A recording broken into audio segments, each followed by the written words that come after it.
Hi guys, welcome back to the Memory Lane season, and this is episode 9. So, just as usual, if you haven't subscribed, make sure you subscribe and hit the notification button. Then make sure you're comfortable. Make sure you're really comfortable because we're getting into it. Actually, there's this question that popped in my head, and it went like, how is life going for me as a timid girl? And I was like, wait, am I timid? And looking back, I guess I am. So in my 100 level, there was this time, I had no atom of self-confidence in me whatsoever. Like, I would always be sad and lonely, and I would always look down on myself. I would look at my clothes, I'll look at how I'm dressed, and I'll look at somebody else, and I'll be like, why do I look homeless all the time? And I would always judge the way I look. And that made me not associate with a lot of people. I started judging people off of how they're dressed because I felt they were judging me off of how I am dressed. So I would not talk to certain people. I would not stay near certain people because I'll be like, you just look so tattered. Or if you go and stay near these people, they'll realize this, they'll look at this, they'll look at that. And so I secluded myself a lot, and I was always thinking about this. I was always pondering about this. At a time, I even downloaded an app that was like a sort of diary app that's supposed to help with your mental health and advise you and things like that. I later deleted that app, not because the app wasn't of any good. It was a nice app, had a lot of tests and all, but I just knew it wasn't gonna help me. I knew my problem couldn't be solved by the app. It was a me thing. It was my mindset that was holding me back. So yeah, at a point, I realized that I was battling with inferiority complex, and that was due to my lack of self-esteem and my lack of confidence. So at a point, I would stay for hours staring at a clothing, staring at my notes, not because I'm reading what's there. I'll be looking at my handwriting. I'll be like, why do you write so horribly? Like, this is so horrible. And whenever somebody comes to sit near me, I'm like, oh my God, they're going to look at my handwriting. They're going to realize how horrible this is. Oh my God, can they even read it? And all those things clouded my mind. And I realized that I had no self-confidence, that I could not defend anything of mine because I just didn't know how to. I felt others were doing better than me. I felt others were looking better than me, could write better than me. I always thought I was the lowest of the lowest on any ranking, you know? And this was crazy because people walk up to me and be like, oh, you're so beautiful. I'm like, what? I feel homeless at this point. I feel like I look homeless. I feel like I look dirty. I feel like I look unkept. You know, and people will be like, oh my God, you're so beautiful. Or, wow, your handwriting is unique. And I'm like, I know you're trying to say horrible. You know, I would always be looking for the underlined meaning to any good compliment that comes my way. And when people be like, oh, your accent is so nice. And I'm like, okay, I just don't know what to respond. So, knowing that I was having some sort of inferiority complex, I didn't know what to do about it. I would sit for hours scrolling on my phone, trying to distract myself from comparing myself to others, from engaging in conversations with others, because I'm like, you're not as smart as them, so you probably won't even know what to say. So if they see that you're busy, if they see that you're typing something, they'll be like, oh no, she's busy. They'll pay somebody else.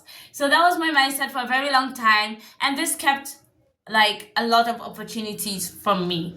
Recently, there was even this conference, this summit that happened. And it was highly advertised. I think for 2 weeks, the flyers, the links for registration were going everywhere. And this thing came, and I only knew about it when people were posting their photos from the conferences. And I was like, oh my God, where did you guys go? And they're like, there was a summit, there was a conference They've been posting it. And I was like, I did not know about this. How come I did not know? I then realized that I did not know about it, not because it wasn't well advertised. It's because I had mentally secluded myself from every activity outside of attending lectures. I secluded myself from downloading images, from clicking on links, from asking questions. If I didn't know something, I would just keep it to myself. If I didn't understand something, I'll be like, oh, I'll understand later. Which is a weird mindset. It's like, how would you understand later if you don't ask now? But I couldn't ask because I felt then people will realize how dumb I am, or how how I just didn't know anything. I just came up with an excuse not to talk, not to ask questions, not to do anything, not to participate. If you ask me why you're not doing this, I would always answer you. And now realizing this, I realize most people are like that as well. Most people don't ask questions. Most people don't apply for stuff, not because they feel like it's not, not even because it's not for you. You just don't want to put yourself in an uncomfortable situation, in a situation where you would have to prove what you have or prove your point to anybody. And that is all because we lack confidence in ourselves. That is all because we lack confidence in what we have to offer. We don't think we are good enough. We don't think our idea is good enough, or we think it's a repetition of what somebody else has said. No, what he said is similar to what I'm saying, just that mine has, just that statement, just that mine has, is the difference between yours and his, is the difference between his and any other person's idea. There's always that comma that we are overlooking, but the world is not overlooking. Okay? You have an idea, you're meant to share it. You have a question, ask it, because that question you have might be the question I have, might be the question the next person has, and we'll be like, you know what, let's finally address this question. You could be the reason why a solution is born. You could be the reason why somebody else wakes up and be like, you know what, I'm going to change my style. I like the way she's dressing. I like the way she comports herself. I like the way she moves, and I want to move that way too. We could be the positive influence that we were looking for, you know? So yeah, that's what I realized. I realized that I actually do have a beautiful face, and most of the time, my hair does not affect the way my face looks. My clothes does not affect the way my face looks. And people look at my face, right? People look at my face. I'm like, oh wow, this girl is so pretty. But in my mind, I'm like, you look so horrible. You look like you're sick. You look so pale. You look.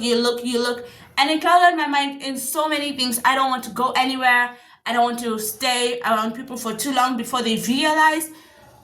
And I kept all these things, and they kept me from people, and it kept me alone, and it kept me captive for a very long time. Very long time. And I don't want that for you. I don't want that for us. I want us to grow out of this. I want us to evolve from this, okay? We are not shy.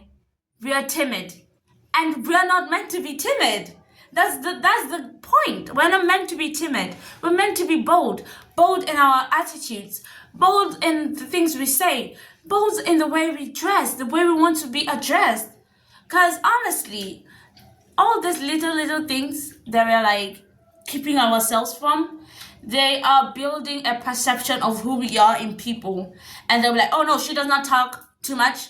Oh no, she's always quiet. She has nothing to say. Don't bother asking her. Ask other people. Or no, she's not academic. Or no, she's in a certain way. All these things are building precepts about who we are to people who know nothing about us. And they don't know anything about us because of us, because we don't want them to know. You keeping quiet is saying, I don't want to share my ideas. I'm a selfish person. You keeping quiet is saying, y'all do the hard work and I will just be part of the credits, you know? And that is very bad. That is very poor. But yet again, this is not for them. We're not talking about this for them. We're talking about this for us. We want to change. We don't want to be timid. We want to be bold. That's something you have to say to yourself.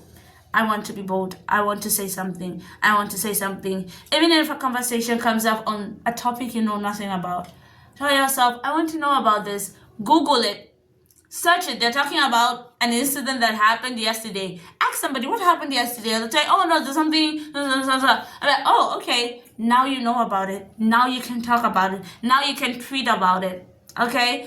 And honestly, I made a tweet recently, and that tweet went something like, it is better you misuse your voice than you don't use it at all. And what I was trying to say is that there are people who will meet in conversations. This person will always say something. This person will always stand up. This person will, they must say something. Before that conversation is over, this person would have said 10 things. And people know them as that. We know them as that. And I was like, you see, every single time you'd be saying something. But then my conscience now pricked me. I was like, you that are sitting down there, what have you said? Like, if not for that person that said something, would anything have been accomplished today? And I was like, wow, it's actually true. I sit down there looking like a moron, looking like it's not the same school we're going to, looking like I'm not well read, just because I'm shy, just because I'm timid, just because I don't know the topic. And that is giving me a bad rap. It is damaging my reputation. If they want to have a talk now, they won't say, oh, include her. She can talk very well. She knows this kind of stuff. So yeah, that's just it. So girlies, guys, we need to grow out of this. We need to stop this. We have to stop this. We have to stop this. And you know what? Because I am personally touched by this, also I want to stop this, I am going to do a research. I'm going to do a research on how to escape these cages of timidity, of shyness, of low self-confidence. And I am going to come back here, and my next video is going to be based on that. We're going to talk about it. But for this one that we have talked about, make sure you practice this breaking free from timidity in the comments. I want to see you in the comments. Say your mind. Say something to me. I'm talking to you. Talk to me back. I want to have your feedback. Talk to me back. And in case you haven't yet subscribed, what are you waiting for? Subscribe. Let's connect. Let's interact. I want to break free from timidity. And you're my friend. You're my audience. Who else would I stop my shyness with? It's with you. So talk to me because I'm talking to you. Comment and I'll reply. And let's just engage.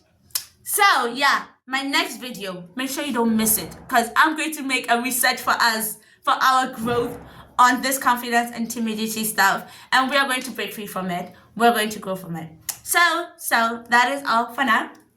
I'll see you in the next video. Bye guys.